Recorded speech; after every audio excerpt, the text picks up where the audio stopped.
నమస్తే. మొన్నటి ఎన్నికలలో ఓటమి పాలైన వైసీపీకి దెబ్బ మీద దెబ్బ తగులుతోంది.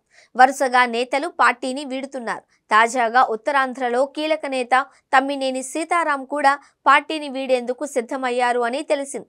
స్పీకర్గా గత ప్రభుత్వ హయాంలో పనిచేసిన తమ్మినేని సీతారాం వైసీపీ నుంచి బయటపడే ప్రయత్నాలు చేస్తున్నారు. ఏ క్షణంలోనైనా ఆయన తన రాజీనామాను ప్రకటించే అవకాశాలు ఉన్నాయి అంటున్నారు. తమ్మినేని సీతారాం గత కొన్ని రోజుల నుంచి పార్టీ కార్యక్రమాలకు దూరంగా ఉంటున్నారు. తన అనుచరులతో సమావేశమై తమ్మినేని సీతారాం రాజకీయ ప్రస్థానం తెలుగుదేశం పార్టీ నుంచే ప్రారంభమైంది. తర్వాత ఆయన 2008లో ప్రజారాజ్యం పార్టీలో చేరారు. 2009 ఎన్నికలలో పోటీ చేసి ఓటమి పాలైన అనంతరం తిరిగి ఆయన తెలుగుదేశం పార్టీలో చేరారు. అయితే వైసీపీ ఆవిర్భావం తర్వాత తమ్మినేని సీతారాం వైసీపీలో చేరారు. 2014లో ఆముదాల వలస నుంచి పోటీ చేసిన ఓటమి పాలయ్యారు. 2019 ఎన్నికలలో గెలిచి వైసీపీ అధికారంలోకి రావడంతో స్పీకర్గా పనిచేశారు. 5 ఏళ్ల పాటు ఆయన ఏపీకి స్పీకర్గా బాధ్యతలను నిర్వర్తించారు.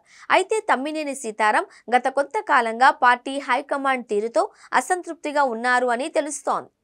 ఇందుకు ప్రధానమైన కారణం ఆయనను ఆముదాల వలస ఇన్ఛార్జి పదవి నుంచి తప్పించి శ్రీకాకుళం పార్లమెంటు నియోజకవర్గ ఇన్ఛార్జిగా జగన్ నియమించారు. దీంతో ఆయన అసహనం వ్యక్తం చేస్తున్నట్లు సమాచారం. 1999 నుంచి టీడీపీ నుంచి ఆముదాల వలసలో గెలిచిన తమ్మినేని సీతారాంకు ఆ తర్వాత ఎమ్మెల్యే కావడానికి 10 ఏళ్ల సమయం పట్టింది. వైసీపీ నుంచి 3 సార్లు టికెట్ పొంది ఒక్కసారి మాత్రమే గెలిచారు. దీంతో తమ్మినేని సీతారాంను పక్కన పెట్టేందుకు జగన్ సిద్ధమయ్యారు అన్న సంకేతాలు అందడంతో పాటు అక్కడ ఆయనకు సరైన జనబలం లేదు అని గ్రహించారు అని చెబుతున్నారు.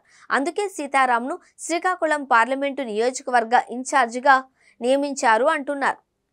మరో ట్విస్ట్ ఏంటి అంటే తమ్మినేని సీతారాం టీడీపీలో చేరే అవకాశం లేదు. ఆయన అక్కడ ప్రత్యర్థి కూన రవికుమార్ ఉన్నారు. దీంతో పాటు టీడీపీకి అనేక సార్లు గుడ్ బై చెప్పడం, చంద్రబాబుపై విమర్శలు చేయడం, స్పీకర్గా టీడీపీ నేతలను సభలో నిలువరించడం వంటి కారణాలతో ఆయనకు సైకిల్ పార్టీలో చోటు దక్కే ఛాన్సే లేదు. అందుకే తమ్మినేని సీతారాం జనసేనలో చేరేందుకు సిద్ధమయ్యారు అని తెలిసింది. ఇప్పటికే జనసేన అగ్రనేతలతో తమ్మినేని సీతారాం సంప్రదింపులు జరిపినట్లు తెలిసింది. అక్కడి నుంచి గ్రీన్ సిగ్నల్ వచ్చిన వెంటనే వైసీపీకి రాజీనామా చేసి జనసేనలోకి జంప్ చేయాలి అన్న ఆలోచనలో తమ్మినేని సీతారాం ఉన్నట్లు తెలుస్తోంది. అదే జరిగితే ఇది వైసీపీకి ఉత్తరాంధ్రలో కోలుకోలేని దెబ్బే.